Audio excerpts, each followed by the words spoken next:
का मेरा जो वीडियो है, इसका जो विषय है वो रेगुलर टॉपिक से थोड़ा सा अलग हटकर है, लेकिन आपके ही मतलब का है। उम्मीद करती हूँ आपको मेरा ये वीडियो पसंद आएगा। नामर्दानगी क्या है? देखो, नामर्दानगी के बहुत से पैमाने होते हैं जिस पर किसी पुरुष को खरा उतरना ही होता है। अगर वो नहीं उतरेगा तो हमारा समाज उसे नामर्द की श्रेणी में डाल देगा, उसे नामर्द कह के संबोधित करेगा। और वो पैमाने क्या हैं? नंबर 1 कि पुरुष लोग रोते नहीं हैं। हमारे समाज के मुताबिक रोना धोना जो है वो तो लड़कियों का काम है, मर्द को दर्द नहीं होता। और अगर बाय चांस कोई पुरुष रोता हुआ दिखाई दे भी जाए तो उसे लड़की बोल करके, क्या लड़कियों की तरह रो रहा है, ऐसे बोलकर उसे उसका मजाक उड़ाया जाता है। जो आदमी अपने इमोशन, अपनी भावनाओं को कंट्रोल करने में सक्षम है, उसे ही मर्द होने का, सच्चा मर्द होने का टैग दे दिया जाता है। दूसरा पैमाना मर्द होने का, हाथ उठाना। जब तक कोई पुरुष हाथ ना उठाए, हिंसा ना करे, वो मर्द है ही नहीं। छोटी छोटी बात पर थप्पड़ ना मारे, वो मर्द है ही नहीं। मर्द तो फेमिनिन हो ही नहीं सकते, उनकी चॉइस फेमिनिन हो ही नहीं सकती। कैसे हो सकती है भाई? किसी आदमी को पिंक कलर कैसे पसंद आ सकता है?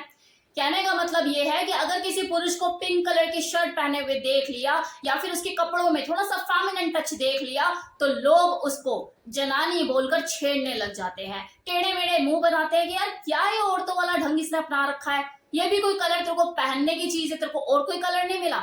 नीला पहनता, ब्लू पहनता, ग्रीन पहनता, येलो पहनता, क्या लड़की ऐसा कलर पहन के घूम रहा है? क्या मेड़ा है क्या? अब जरा मर्दानगी के नुकसानों के ऊपर भी बात कर लेते हैं। देखो, ये जो सोच है मर्द, ये किसी पुरुष को उसके निश्चित तरह के व्यवहार करने के लिए ही मजबूर करती है। ये जो मर्दानगी है ये पुरुषों के व्यक्तिगत और शारीरिक गुण से अलग है, क्योंकि इसमें किसी पुरुष को सामाजिक और कल्चर रूप से मर्द बनाया जाता है। कि मान लो कि अगर कोई पुरुष फेमिनिन नेचर का है, उसका जो व्यक्तिगत गुण है वो उसे कुछ और कहने, कुछ और करने की इजाजत देता है, लेकिन वो कर नहीं सकता क्योंकि वो जिस सामाजिक ढांचे का हिस्सा है वहां पर उसे ये सब चीजें करने की इजाजत नहीं। उसे मर्दाना बिहेव ही करना पड़ेगा अगर उसे समाज का हिस्सा बने रहना है। तो ऐसे में देखो, एक इंसान अपनी व्यक्तिगत आजादी, अपनी खुशी, अपनी हैप्पीनेस को खो देता है क्योंकि उसे समाज को यही साबित करना है कि वो असली मर्द है। अब दूसरा नुकसान, कई बार मर्दानगी के ढांचे में फिट होते होते जो पुरुष लोग हैं वो अपने ह्यूमन वैल्यूज, अपने इंसानियत को भी भूल जाते हैं।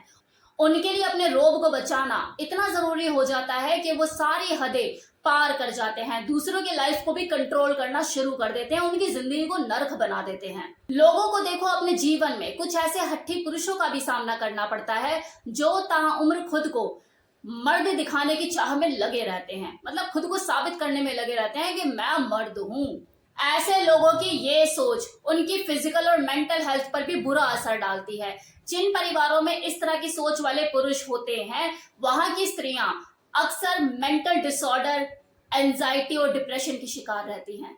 इस चीज से देखो घर के बच्चों पर भी बुरा असर पड़ता है क्योंकि वो नन्हा बालक जो कि अभी तक पूरा पुरुष बना भी नहीं है, जब वो अपने पिता को अपनी माँ के ऊपर हिंसा करते हुए देखता है तो उसके जहन में ये बात घर कर जाती है कि पावर एस्टैब्लिशमेंट के लिए हाथ उठाना जरूरी है। और वो बचपन से ही फिर हर छोटी छोटी बात पे अपने भाई बहनों को, अपने दोस्तों को जो खेलते हैं उसके साथ हाथ उठाना शुरू कर देता है, मारपीट करना शुरू कर देता है। अब तीसरी चीज, मर्दानगी ही औरतों को जुल्मों से बचाने का वादा करती है और यही मर्दानगी उनके ऊपर जुल्म भी करती है।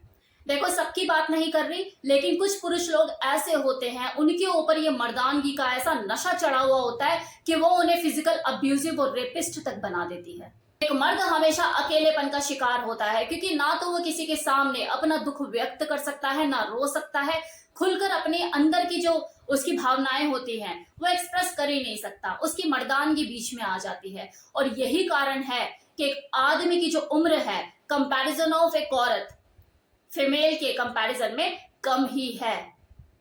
आप भी देखेंगे ज्यादातर औरतें ज्यादा जीती हैं, मर्दों की उम्र कम होती है।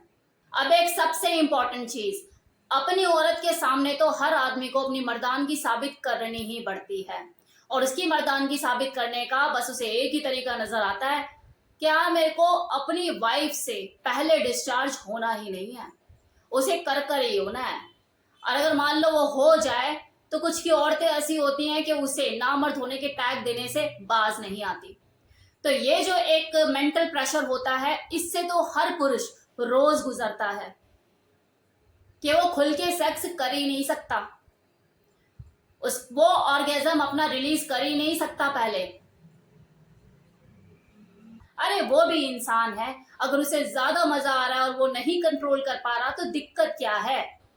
जरूरी थोड़ी ना है कि हर बार वो आपका इंतजार करे। सेकंड राउंड खेल लेना, अगली बार हो जाएगा अच्छे से। आज उसे नहीं हुआ, ज्यादा आनंद आ रहा था उसे, लेकिन नहीं जी, आप मर्द हो, आप पहले कैसे हो सकते हो डिस्चार्ज।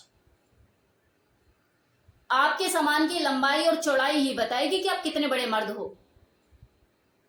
तो ये सारी चीजें मर्दानगी के पैमाने हैं जी, और नुकसान इसके देख लो कहां कहां उठाने पड़ते हैं। ये सिर्फ और सिर्फ हमारी धकियानुसी सोच है। इन सब चीजों से ऊपर उठने की जरूरत है। मर्द भी रो सकता है, वो भी अपनी भावनाएं व्यक्त कर सकता है। सच्चा मर्द देखो वही है जिसे दूसरे की तकलीफ देखकर यहां दर्द होता है, जो किसी औरत के लिए भरी गाड़ी का दरवाजा ना खींचे, उसके लिए सीट पीछे ना खींचे, लेकिन जब उसके साथ कोई बदतमीजी करे तो सबसे पहले आकर उसका विरोध करे, जो किसी की सक्सेस के आगे रोड़े ना अटकाए बल्कि उसे सपोर्ट करे। यही है असली मर्द।